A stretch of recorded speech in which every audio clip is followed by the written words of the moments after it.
Assalamualaikum warahmatullahi wabarakatuh. Bagaimana kabarnya hari ini anak-anak? Alhamdulillahirabbil alamin.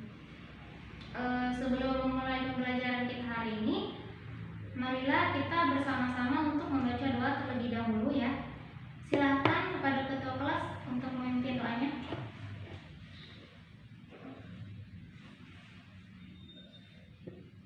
Amin amin ya rabbal alamin. Lanjut, kita membaca surat-surat pendek dimulai dari surat Al-Ikhlas sampai dengan surat An-Nas. Ayo kita bersama-sama membacanya. A'udzubillahi minasyaitonirrajim. Bismillahirrahmanirrahim. Qul huwallahu ahad, Allahus samad, lam yalid wa lam yulad wa lam yakul lahu kufuwan ahad. Bismillahirrahmanirrahim.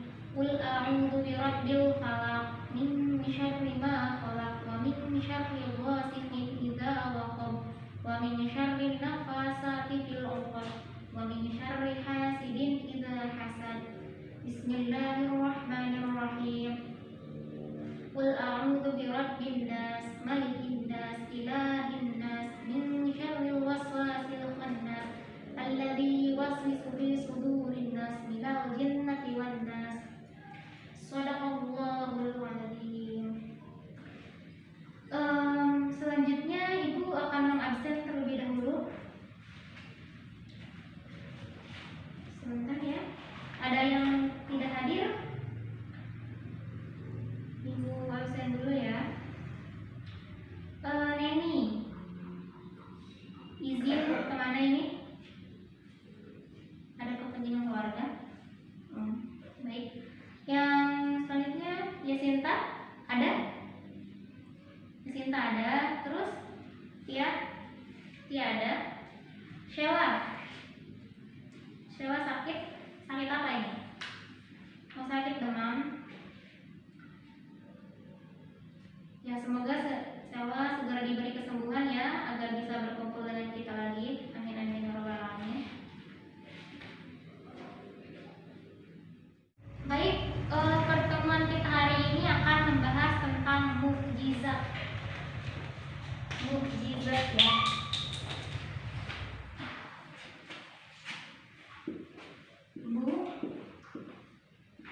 Mukjizat.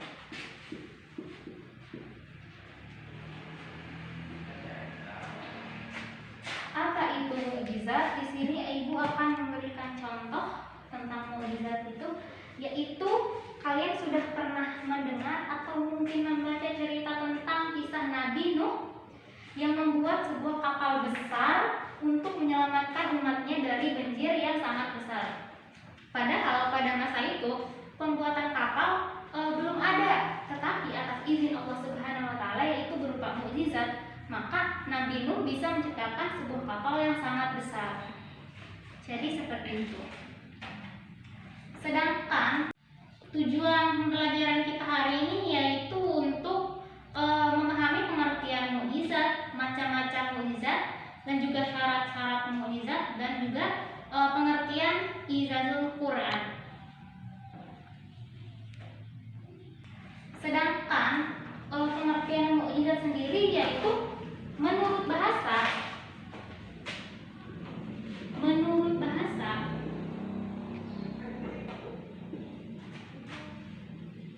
mukjizat adalah bentuk isim fa'il.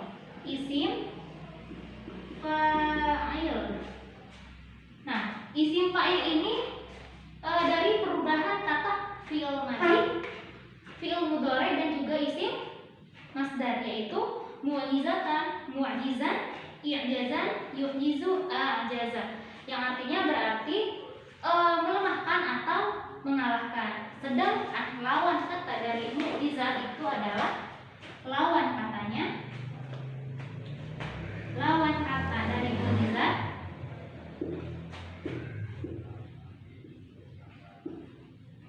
yaitu qudrah. Apa itu qudrah? Qudrah itu artinya kekuatan atau kemampuan. Sedangkan menurut istilah, di sini ada menurut istilah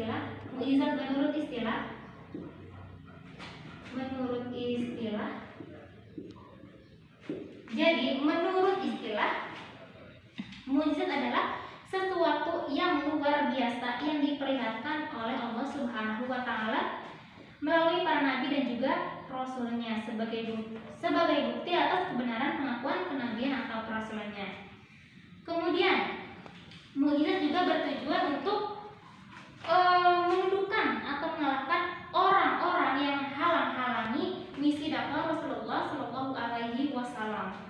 Oleh karena itu, mukjizat selalu disesuaikan dengan keunggulan yang dielulukan oleh suatu kaum pada masanya. Kata mukjizat sendiri tidak disebutkan dalam Al-Quran. Kemudian dalam menjelaskan kemukjizatan, Al-Quran menggunakan istilah yaitu ayat.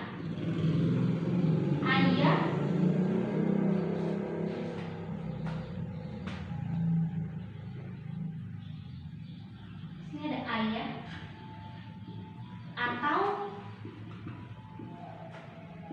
bayinah.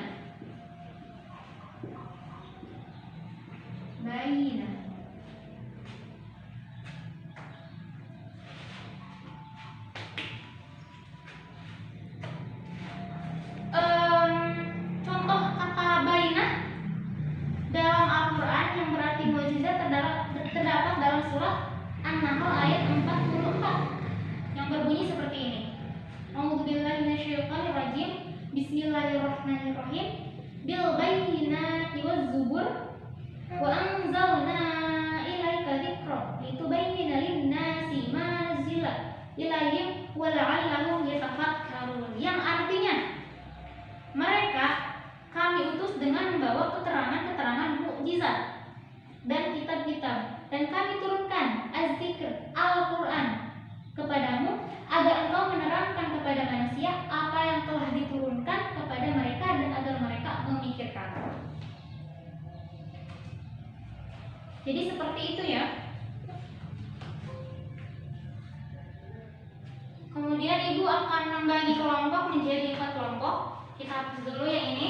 Sudah dituliskan?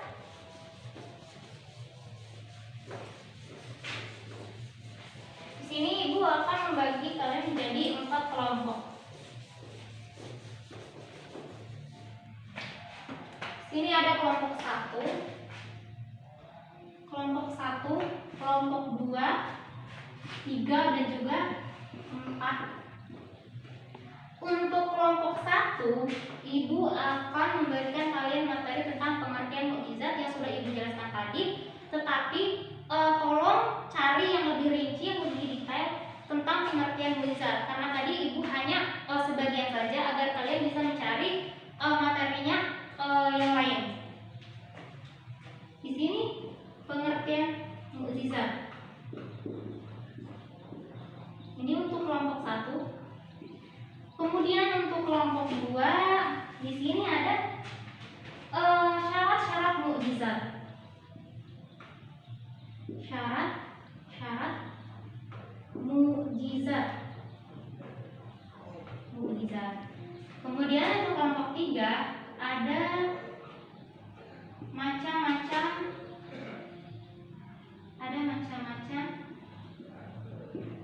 mukjizat. Dan untuk kelompok 4 yaitu pengertian i'jazul Quran. Pengertian i'jazul Quran. Sudah ibu bagi ya materinya dari kelompok 1 sampai kelompok 4. Tolong kalian cari materi yang sudah ibu bagi, mulai dari LKS atau dari mana saja. Nanti kalian diskusikan secara bersama-sama di kelompok masing-masing. Setelah itu tolong presentasikan ke depan perwakilan kelompok untuk memaparkan materi yang sudah kalian diskusikan. Kepada kelompok 1, silakan untuk memaparkan materi pengertian mukjizat. Kepada kelompok 2 dilanjut. Kepada kelompok 3 silakan untuk mempresentasikan. Dan yang terakhir kelompok 4, silakan.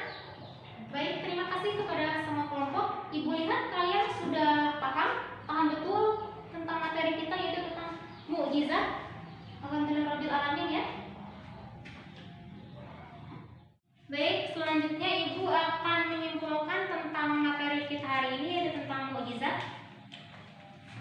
Mukjizat menurut bahasa adalah bentuk isim fa'il dari perubahan kata fi'il, madi, fi'il mudhari dan juga isim masdar, yaitu sudah Ibu jelaskan tadi, mukjizatan, mukjizat, ijazan, yu'jizu dan juga a'jaza yang artinya berarti melemahkan atau mengalahkan. Kemudian macam-macam mukjizat sendiri yaitu ada mukjizat hissi dan juga mukjizat maknawi. Sedangkan untuk syarat-syarat mukjizat yaitu sesuatu yang tidak sanggup dilakukan oleh siapapun selain Allah Subhanahu wa taala, dan juga mukjizat adalah sesuatu yang tidak sesuai dengan kebiasaan dan berlawanan dengan hukum alam, yaitu sunnatullah. Mukjizat harus berupa hal yang dijadikan saksi oleh seseorang yang mengaku membawa risalah ilahi sebagai bukti atas kebenaran pengakuannya. Kemudian mukjizat terjadi bertepatan dengan pengakuan Nabi dan penolakan suatu kaum atas pengakuan tersebut. Dan juga tidak ada seorang manusia pun, bahkan jika sekalipun, yang dapat mengalahkan suatu mukjizat yang sudah diberikan oleh Allah Subhanahu wa taala. Begitu ya kesimpulannya. Ada yang ingin ditanyakan terkait materi kita hari ini? Silahkan. Ibu persilahkan yang ingin bertanya. Baik, boleh silakan. Baik, pertanyaannya yaitu bagaimana bentuk mukjizat itu? Jadi seperti yang sudah Ibu jelaskan di awal pertemuan tadi, bahwasanya mukjizat itu contohnya Al-Quran yang berupa mukjizat Nabi Muhammad Shallallahu Alaihi Wasallam. Kemudian mukjizat Nabi Muhammad Shallallahu Alaihi Wasallam itu bukan hanya Al-Quran, beliau bisa membelah bulan dengan jarinya, dan juga jari-jarinya bisa mengeluarkan air. Jadi begitu ya bentuk-bentuk mukjizat, bisa dipahami? Baik, alhamdulillah kalau bisa dipahami. Mungkin cukup sekian pertemuan kita hari ini, yaitu tentang mukjizat, materi mukjizat. Semoga pertemuan kita hari ini diberkahi oleh Allah Subhanahu wa taala dan juga bisa bermanfaat baik bagi kalian maupun bagi Ibu sendiri. Dan jangan lupa untuk tetap menjaga jarak, jangan lupa mencuci tangan dan memakai masker. Kurang lebihnya Ibu mohon maaf baik dari perkataan maupun penjelasan materi yang sudah Ibu jelaskan. Wabillahi taufiq wal hidayah. Wassalamualaikum